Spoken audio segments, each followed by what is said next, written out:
Sabe aquela sensação de que ter boas intenções, no fim das contas, não é o suficiente para vencer o jogo? Pois é.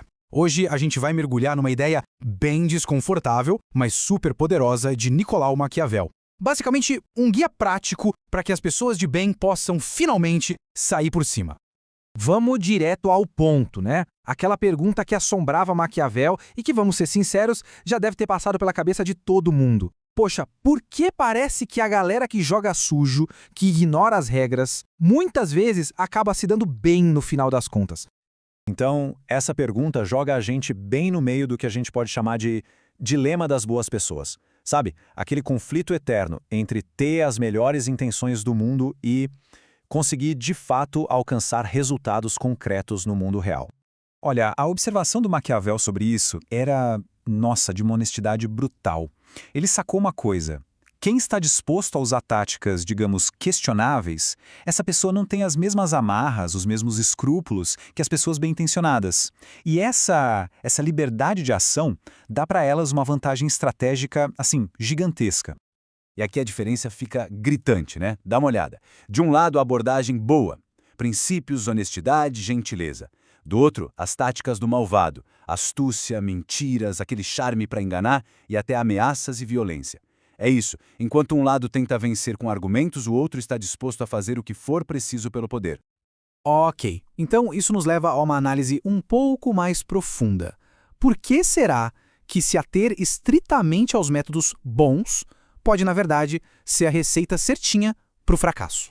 A lógica que a gente costuma seguir é bem bonita, né? Pensa bem. Para ter um mundo mais sério, a gente usa argumentos sérios. Para um mundo mais justo, a gente tenta convencer com gentileza. E para um mundo mais gentil, a gente mostra bondade até para os inimigos. Faz todo sentido. Parece o único caminho certo a seguir.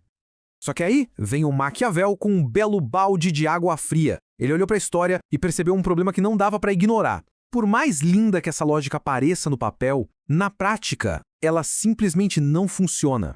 Bons ideais, por si sós, não são suficientes para mudar o mundo. E não era achismo, não. As evidências estavam lá por toda a parte.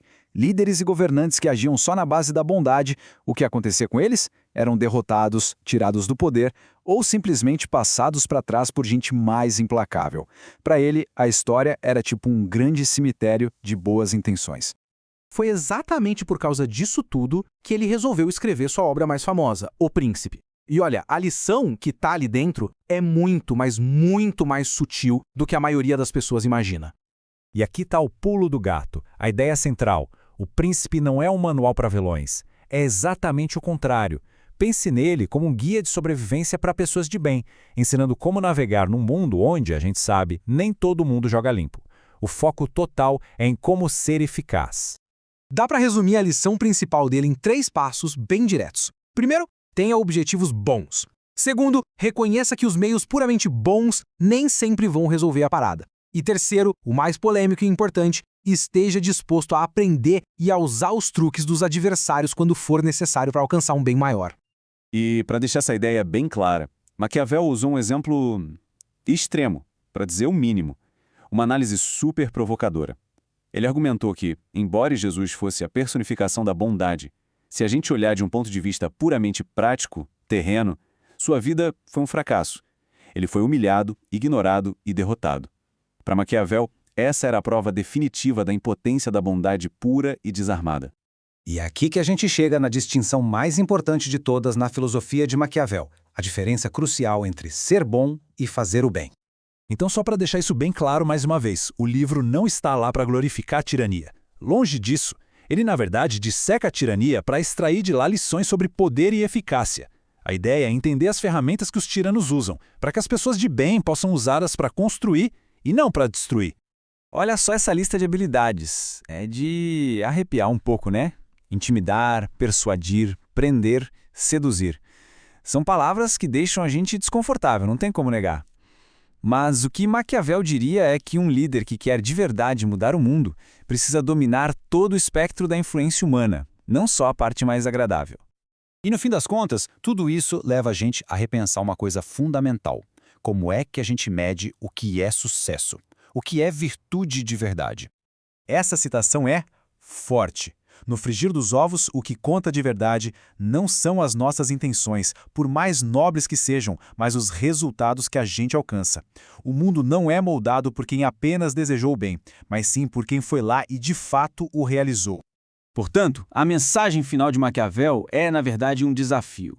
O objetivo não deve ser o conforto da pureza pessoal, sabe? Aquela coisa de, mas as minhas intenções eram boas. O verdadeiro objetivo é conseguir a mudança positiva que se quer ver no mundo, mesmo que o caminho até ela seja, complicado e cheio de dilemas. E assim, a gente termina com a grande pergunta que Maquiavel joga no nosso colo.